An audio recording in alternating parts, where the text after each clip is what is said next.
From betrayal to victory. The heavy shadow. The air was thick with tension, the kind that seems to press against the lungs, making it harder to breathe.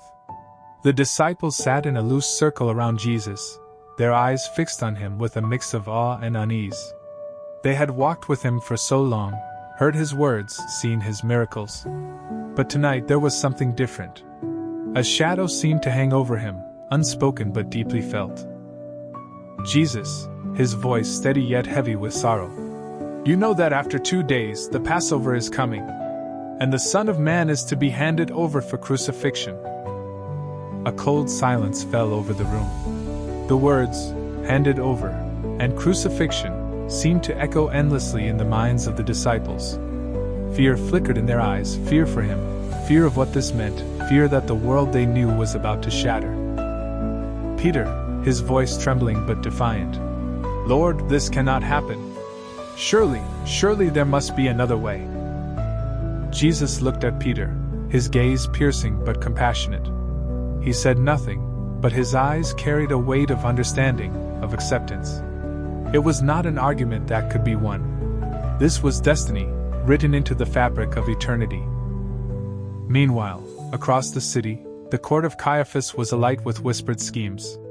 The chief priests and elders gathered in hushed urgency, their faces drawn and shadowed by flickering lamplight. Caiaphas, the high priest, sat at the head of the room, his hands steepled as he listened to the others speak. Elder one, leaning forward, his voice low and sharp. We must act. His influence grows by the day. The people are beginning to believe he is the Messiah. Elder 2, with an edge of anxiety. But during the festival? It's too dangerous. The crowds. Caiaphas, interrupting, his tone cold and calculating. Not during the festival. We cannot afford a riot. But we must stop him. His words are poison to our authority. They nodded in grim agreement, their faces hardening as the weight of their decision settled upon them. They spoke of stealth, of deception, of ensuring that their plans would unfold without disrupting the tenuous balance of power.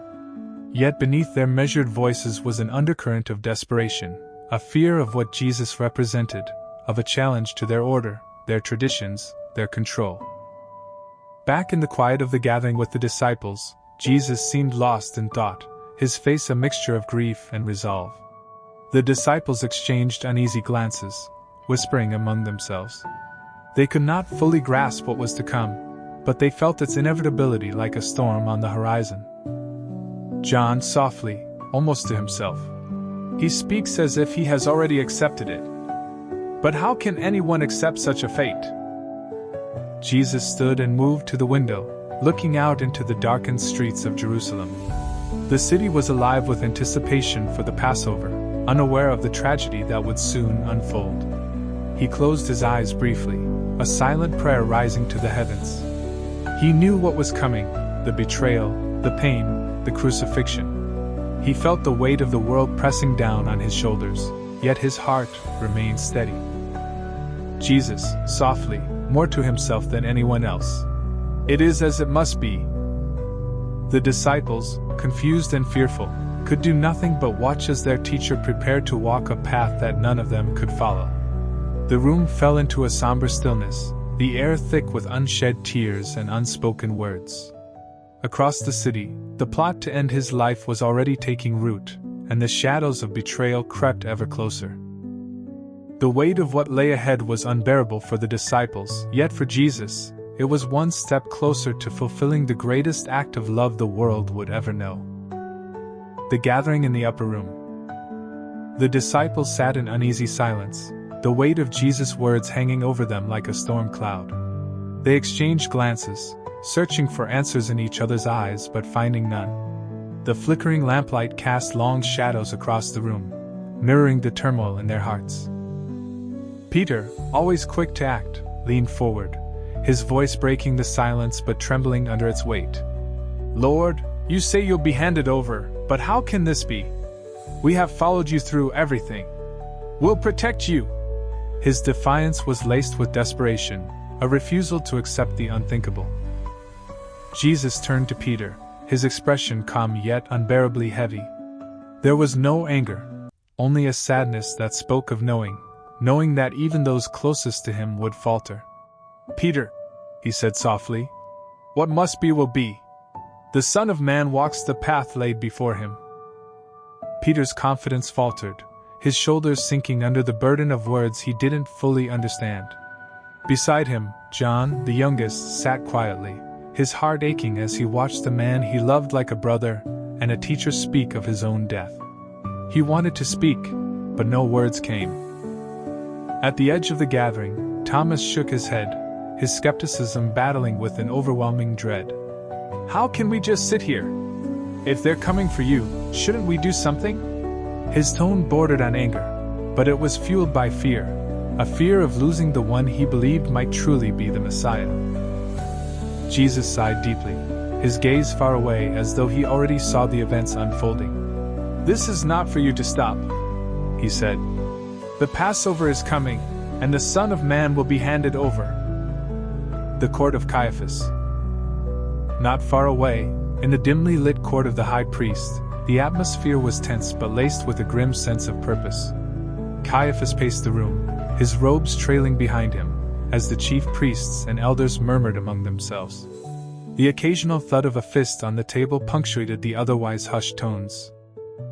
"The people," one elder muttered, his voice low and urgent. "They're enamored with him. If we act during the festival, it could ignite a riot." Caiaphas stopped abruptly, his piercing gaze cutting through the room. "Then we do not act during the festival," he said firmly. His tone was devoid of warmth, a man consumed by the weight of his power and the perceived threat to it. "But we must act. This Jesus, he is dangerous. If he continues, we will lose everything, our authority, our place." A younger priest stepped forward cautiously. "But how do we seize him without the crowds turning on us?" Caiaphas' lips curled into a cold smile. "We have our ways. Leave that to me." The murmurs grew quieter, but the air grew heavier, their shared guilt unspoken yet palpable.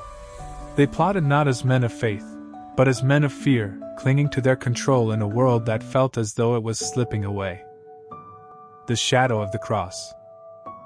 Back in the upper room, the disciples sat paralyzed by 1,000 emotions: fear, confusion, denial.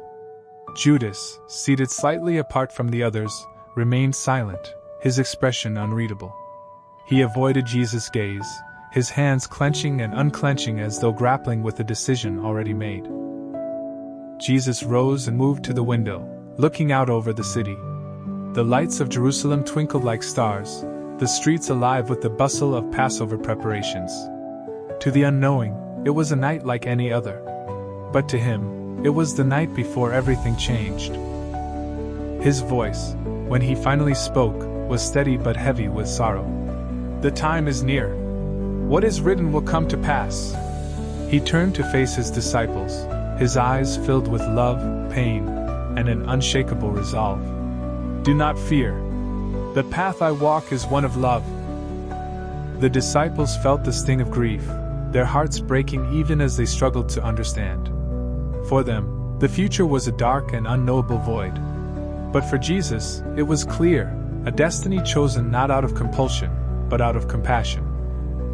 In a quiet corner of the room, Peter buried his face in his hands, unable to reconcile his love for Jesus with the idea that he might lose him.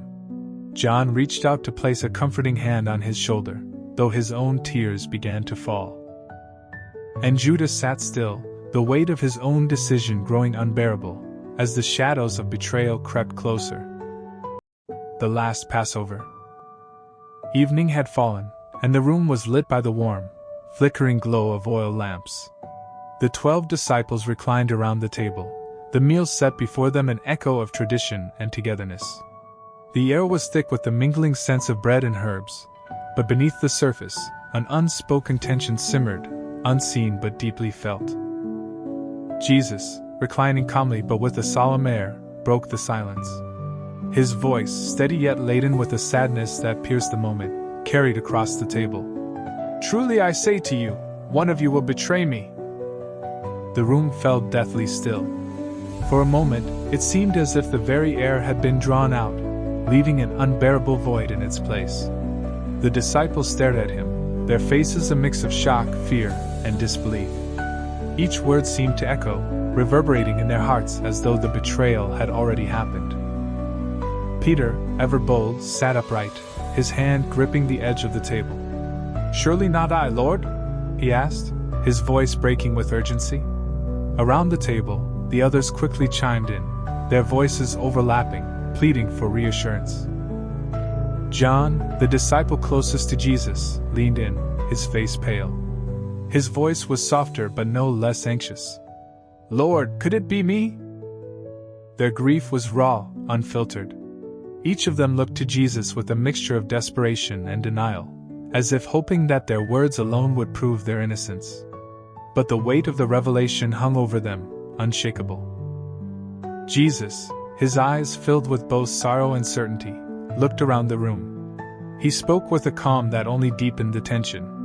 "He who dipped his hand with me in the bowl is the one who will betray me." The disciples' eyes darted toward the bowl in the center of the table. The simple, shared act of dipping bread into the dish, once a symbol of unity and fellowship, now became an act of betrayal. The weight of his words settled heavily over them. He continued, his tone resolute but tinged with heartbreak. "The Son of Man is to go, just as it is written of him. But woe to that man by whom the Son of Man is betrayed! It would have been better for him if he had not been born." The room was thick with grief, and each man seemed to wrestle with his thoughts, torn between their love for Jesus and the dreadful accusation hanging in the air. Some hung their heads in silent despair, while others whispered quietly to themselves, repeating, "Surely not I," as if seeking reassurance from their own hearts. Judas, seated slightly apart from the others, felt every word like a hammer striking an anvil. The heat of the room seemed unbearable now, though no one else appeared to notice. His hand trembled as he reached for the bread, trying to mask the turmoil within him. Finally, he spoke, forcing the words past the tightness in his throat. "Surely it is not I, Rabbi?" The room seemed to freeze as all eyes turned toward him. Jesus met Judas' gaze, his eyes filled with something Judas couldn't quite place. Was it sorrow, disappointment, or understanding? The moment stretched unbearably long before Jesus answered, his voice quiet but piercing. "You have said it yourself." Judas' face tightened, the mask of innocence slipping just slightly before he could restore it. Inside, a storm raged, shame, anger, resolve. He looked down at his hands, unable to meet the questioning stares of the other disciples. No one said a word, but the tension in the room was palpable, the air heavy with unspoken thoughts. The rest of the meal was consumed in subdued silence. The disciples ate, but the joy of fellowship had been replaced by an invisible weight pressing on them. Grief mingled with dread, and though the taste of the bread and wine lingered on their tongues, it was the bitterness of betrayal and inevitability that filled their hearts. The Last Supper and the foretelling. The room was quiet, save for the faint crackling of a nearby oil lamp and the occasional murmurs of the disciples as they ate. This was no ordinary meal, each of the disciples could feel it. The atmosphere was heavy with a sense of finality, as though the world itself held its breath. Jesus, seated at the center, lifted the flatbread from the table. He paused, his gaze sweeping over his disciples. There was no reproach in his eyes, only love and a quiet sorrow that they did not yet fully understand. He spoke with a voice that carried both authority and tenderness.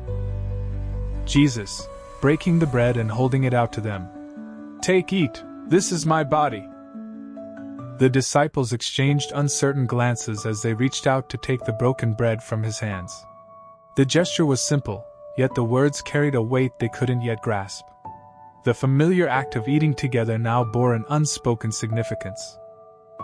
After a moment, Jesus lifted the cup, its surface catching the dim light. He gave thanks, his voice steady and reverent, though his eyes seemed to look beyond the moment, as if already seeing the path that lay ahead.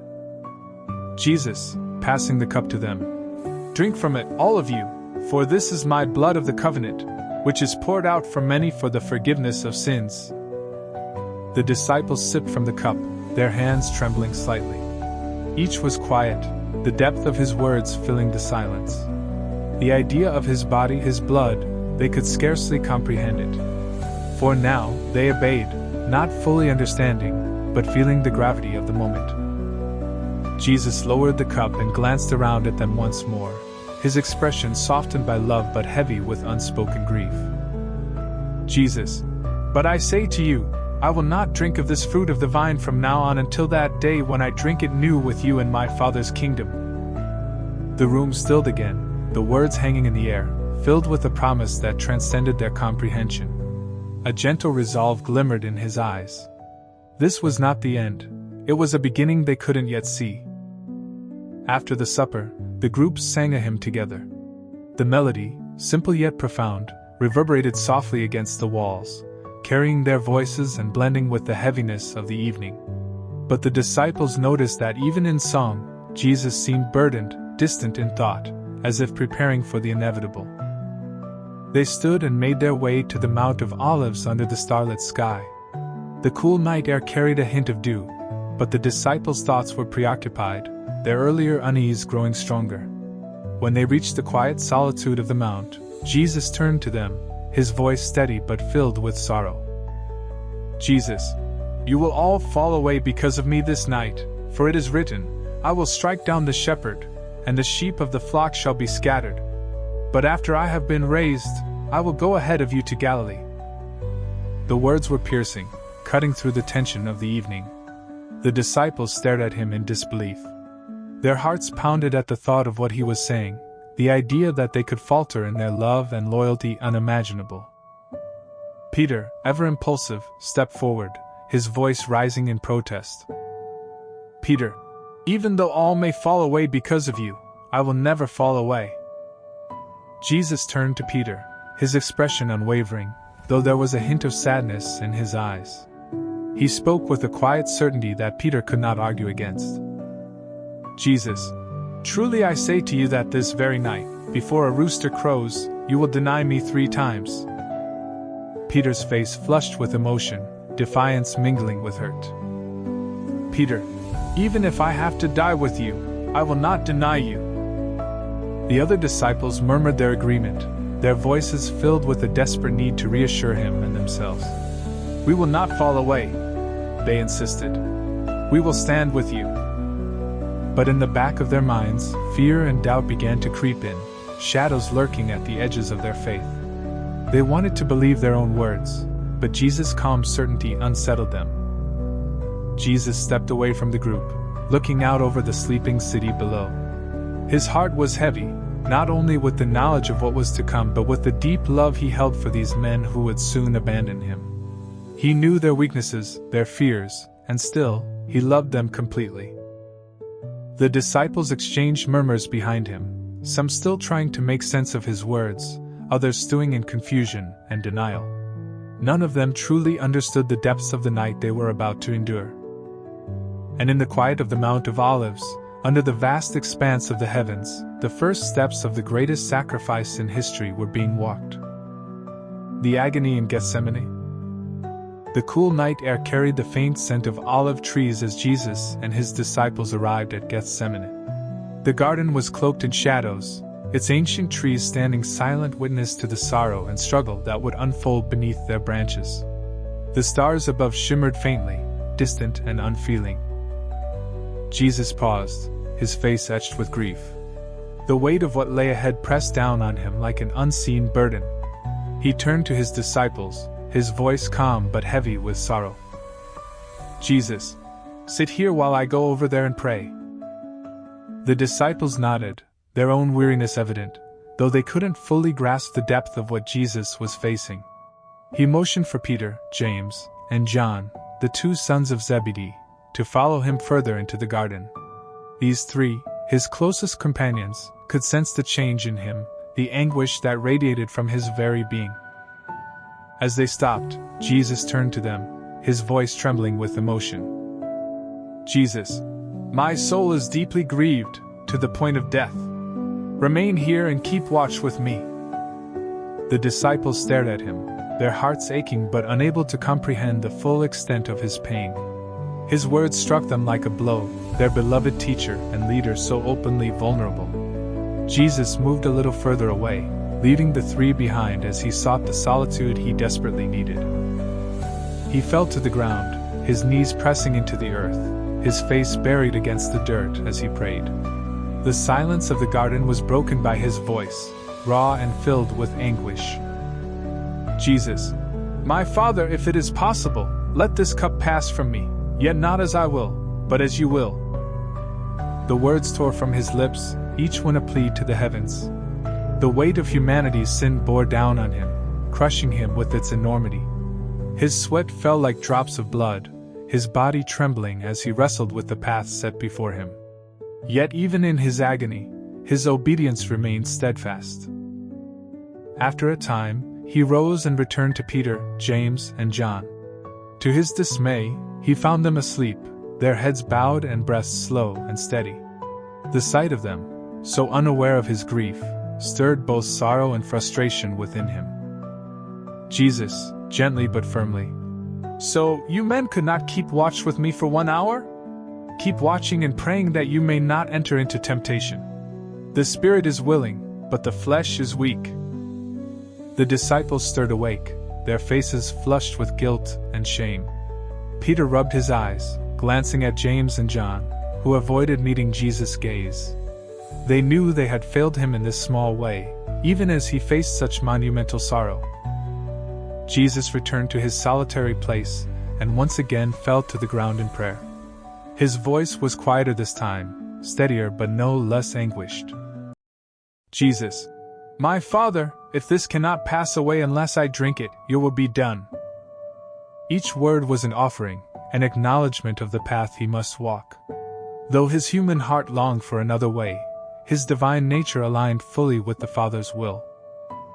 When he returned to the disciples again, they were sleeping once more, their exhaustion overtaking them despite their best intentions. Jesus stood over them for a moment, his heart heavy with grief, not just for his own suffering, but for theirs, for the trials they would soon face. He turned away and returned to pray a third time, his words the same but carrying a growing sense of resolve. The garden seemed to grow quieter, as though all creation was holding its breath. When he finally rose, the weight of his decision rested heavily upon him, but his steps were steady. Returning to his disciples, he found them still sleeping. This time, he did not wake them gently. His voice broke through their slumber, filled with urgency. "Jesus, are you still sleeping and resting? Behold, the hour is at hand, and the Son of Man is being betrayed into the hands of sinners. Get up, let us be going. Behold, the one who betrays me is at hand." The disciples, startled awake, scrambled to their feet. The air in the garden grew tense, heavy with the approach of inevitability. The rustle of leaves and the faint sound of footsteps broke the quiet as Judas and the soldiers drew near. The shadows of the night seemed to close in, as the first steps toward the cross were set in motion. Jesus stood tall, his face resolute, his heart fully surrendered to the will of the Father. Though grief still marked his features, there was now an unshakable resolve in his eyes. The hour had come, and he would meet it with the courage and love that only he could embody.